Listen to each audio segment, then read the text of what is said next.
The rain taps against the window, soft, steady, like a heartbeat. It's been falling all night, the kind of rain that drowns out the city's noise, leaving only the sound of your own thoughts. I light another cigarette, the smoke curling up like a question mark in the dim light of my office. On the desk in front of me sits a case file, the edges worn from years of being shuffled from one department to another. A cold case from across the ocean. A woman named Trevaline Evans, vanished in 1990 without so much as a ripple in the water. They say she was a small-town antiques dealer, the kind of woman who knew everyone's name and kept to herself. That was until she didn't. Left a note on her shop door that said, "Back in 2 minutes," and never came back. No sign, no struggle, just gone. Her belongings left behind like ghosts. The longer I stare at that note, the more it haunts me. Vanishing acts. They have a way of pulling you in. And this one? This one was different. Something about it stuck in my mind. Maybe it was the simplicity of it all, or maybe it was the idea that a person could step out for 2 minutes and never be seen again. Either way, I knew I had to chase it down, wherever it led me. And with a case like this, it always leads into the dark. Act 1. The shop, the note, and the last moments. The air is thick with damp, the rain still falling like it never plans to stop. I pull my collar up against the wind as I stand in front of what used to be attic antiques. The windows are dark, dust clinging to the glass like the memories inside. The place has been closed for years now, forgotten by most, but not by me. I can see it all so clearly, though. June 16th, 1990. Trevaline Evans, opening this door like any other Saturday. Smiling at the regulars, making small talk with customers. Nothing seemed out of the ordinary. Nothing to warn her that this day would be her last on record. I step inside, the bell above the door silent now, but in my mind, it rings like a ghostly reminder. She talked to a man that morning. Smartly dressed, they said. No one knew him. No one ever saw him again. The witness statements are light on details. Too light. I can almost see them talking, the polite exchange, the subtle tension, something unspoken between them. My gut tells me that man was more than just a passerby. There's something in that interaction that sticks with me.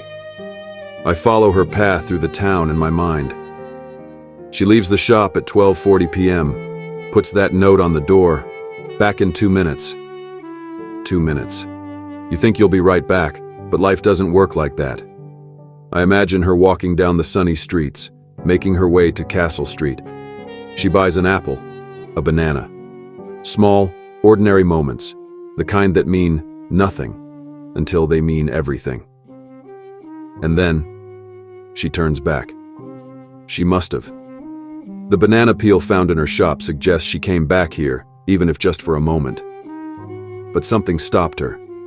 Something, or someone, took her away before she could close the door behind her for good. I stand in front of that door now, the rain running down my face like sweat. She vanished in broad daylight in the middle of a busy town, and no one saw a damn thing. That's the part that keeps me up at night. How does someone disappear into thin air with the whole world watching? I turn away from the shop, the weight of the case settling heavy on my shoulders. Whatever took Trevaline Evans, it's still out there, hiding in the cracks of this quiet town. And I'll find it. Act 2. A town of secrets. Llangollen is a quiet town. The kind of place where everyone knows everyone else's business. But there's something else that runs beneath the surface. Secrets buried under polite smiles. I've seen it before in other towns just like this. People keep their mouths shut when they know more than they should. I start my digging where any investigator would. The locals. Old memories fade, but sometimes you catch a flicker of truth in the cracks. I track down a few who were around back in 1990. They're older now, slower to talk. But when I mention Trevaline's name, there's a shift. Some stiffen up, some brush it off, claiming they don't remember much. But I know better. People never forget when a neighbor disappears. They just pretend to. There's one name that keeps coming up, the smartly dressed man seen with her that morning. He's a ghost in every sense. They remember him, his clean-cut look. But no one knows who he was or where he went. An artist's sketch was drawn up, circulated, but it led nowhere.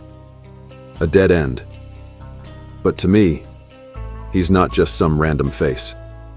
He was the last person seen talking to her, and my instincts are screaming that he's got something to do with this. I pull out the case notes, old and worn, but the facts don't change. The last confirmed sighting of Trevaline was at 2:30 p.m. near her home on Market Street. I retraced those steps myself, walking the route she would have taken. She was headed back, or at least that's what it seemed like. The closer I get to her door, the more questions pile up. Did she see something?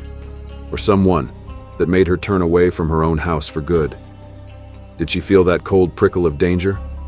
Or did someone make sure she never made it back? Then there are the unconfirmed sightings. At 2:35 p.m., a woman matching her description was seen walking out of town along the A5 toward Corwin. 15 minutes later, she's supposedly near the River Dee, heading in the opposite direction. It doesn't add up. These ghost trails, they're like chasing smoke. I've followed enough dead leads to know when a sighting is just someone's imagination running wild. People want to believe they saw something when the truth is, they didn't see anything at all.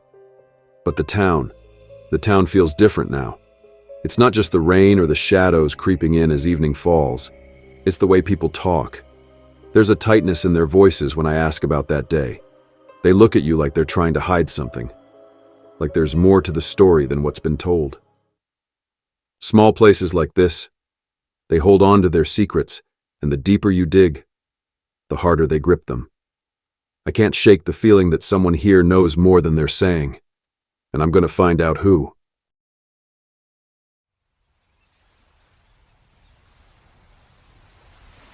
Act 3. The Shadow of Richard Evans. There's always the husband. It's a cliché for a reason, but clichés have a way of being true more often than not. Richard Evans, Trevaline's husband.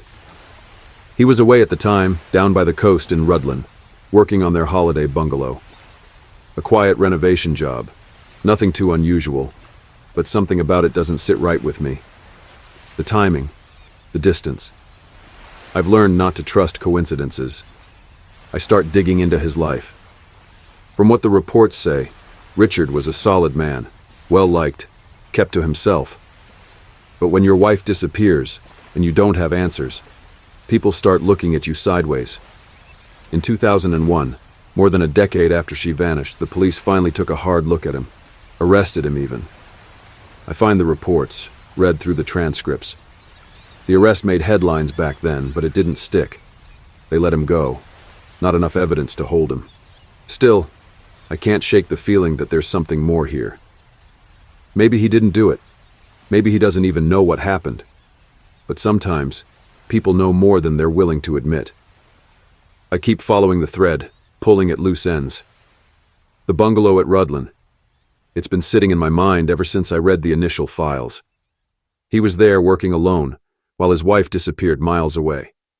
But what if there's something there that ties back to this? A hidden clue, a detail overlooked by investigators who thought they had all the answers. The bungalow is an unremarkable place, quiet, just like the town around it. I can see why they chose it, a getaway from the rest of the world. But that only adds to the questions in my head. I walk the perimeter, thinking of the reports, of Richard's alibi. I run through the timeline again and again. Something feels off. I picture Richard there, hammer in hand, trying to piece together a new life while his old one was coming apart in Llangollen. I push deeper, thinking about the arrest, the investigation.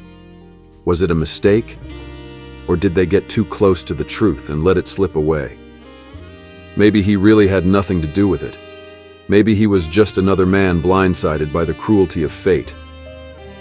But I've seen enough cases like this to know that sometimes, the ones closest to the victim hold the darkest secrets. The more I dig, the more my gut tells me I'm missing something. There's a shadow hanging over Richard Evans. one that stretches all the way back to the day Trevaline disappeared. And until I figure out what it is, I won't rest. Act 4. Digging into the dark corners. The thing about cold cases is that over time the leads get colder and the theories get stranger. People reach for answers in the dark, desperate for something, anything that makes sense. That's when I run into the Sutton brothers, Andy and Lee. They've got a story, one they swear by. It goes like this. Trevaline Evans was murdered and buried under the floorboards of Llangollen Golf Club. They're so confident in it, they took it straight to the police, calling it high-quality information. The police didn't find a thing. They searched the place top to bottom, even brought in infrared equipment to check for remains. Nothing. Just another dead end in a case full of them. But I've learned that even dead ends can tell you something if you're willing to look close enough. I decide to head to the golf club myself. The place is quiet now, just the sound of rain against the fairway and the distant clink of golf balls. But I can feel it in the air. That lingering sense of unease that comes with the territory. I walk the grounds, letting my mind drift to the image of Trevaline, dragged here against her will, her life ending beneath the cold earth. It's a long shot, but sometimes the truth hides in places no one expects. The floorboards under my feet creak, but they don't tell me anything I don't already know. The police cleared this place, and yet I can't shake the feeling that there's something they missed. Maybe not her body, but a piece of the story, some clue left behind that could connect the dots. But after hours of walking in her shadow, I leave the club with nothing more than the weight of unanswered questions. As I drive back, the rain blurs the road ahead, and my thoughts shift to all the other wild theories I've come across over the years. Mediums, psychics, people who claim they can feel her presence, see her in visions. Some claimed she was nearby, buried in the woods. Others had dreams, images of her calling out from the afterlife. Desperation does strange things to people. And who am I to blame them? When you can't find the truth, you start looking anywhere you can, even if it's in places that defy logic. I don't believe in that sort of thing. But I do believe in desperation. I've seen it, felt it myself when a case gets under your skin and refuses to let go.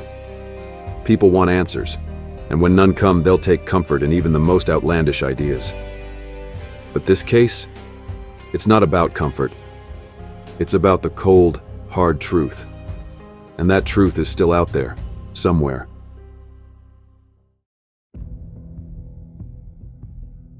Act 5. A killer lurking in the shadows? Every so often, a name comes up that stops you in your tracks. For me, that name was Robin Ligas. It was 2011 and the case had gone cold, ice cold. Then, out of nowhere, Ligas, a convicted serial killer serving time for the brutal murders of 3 men, enters the picture. Someone suggests he might have had something to do with Trevaline's disappearance. It's the kind of theory you latch onto when you're running out of options. I look into Ligas. His file is dark, filled with blood and violence, the kind of man you don't want to run into on a quiet street. He had a way of getting close to his victims before taking them out, and for a moment, it seems plausible. Maybe he was in Llangollen that day in 1990. Maybe he crossed paths with her. An opportunity, nothing personal. I start to imagine it. Trevaline stepping out of her shop, Ligas watching her from the shadows, waiting for the right moment to strike. But the deeper I dig, the more the pieces refuse to fit. Ligas was a killer, no doubt about it, but his style, his victims, they don't align with Trevaline's case. She wasn't just another body. Whoever took her did it without leaving a trace. Ligas, for all his brutality, wasn't that clean. He left messes, evidence, and Trevaline. She vanished into thin air. In 2012, the police officially rule him out. Just like that, another theory bites the dust. I sit back, exhaling a cloud of smoke, letting the disappointment wash over me. Another dead end, another ghost in a case filled with them. But even as I cross Ligas off my list, I can't shake the feeling that whoever took Trevaline is still out there, hiding in plain sight. I returned to Llangollen, walking the streets again, trying to see the town through Lagus's eyes, imagining how he could have fit into this puzzle. The police ruled him out, and maybe they were right. But maybe, just maybe, they were too quick to close that door. I've seen it before. Cases where the right questions weren't asked, where the truth slipped through the cracks. Still, something tells me that Trevaline's killer was never this obvious. Llagus was a monster, but he wasn't her monster. The answer is somewhere else, buried deep beneath layers of forgotten stories, hidden in the folds of time. And until I uncover it, this case will keep haunting me like it haunts this town.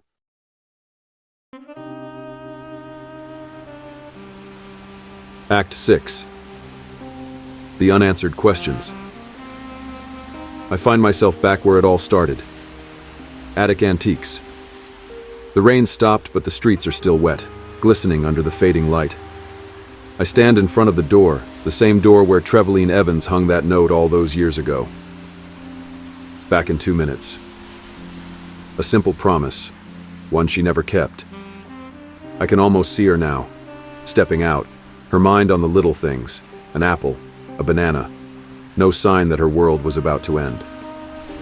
I press my hand against the door, the cold wood solid beneath my palm.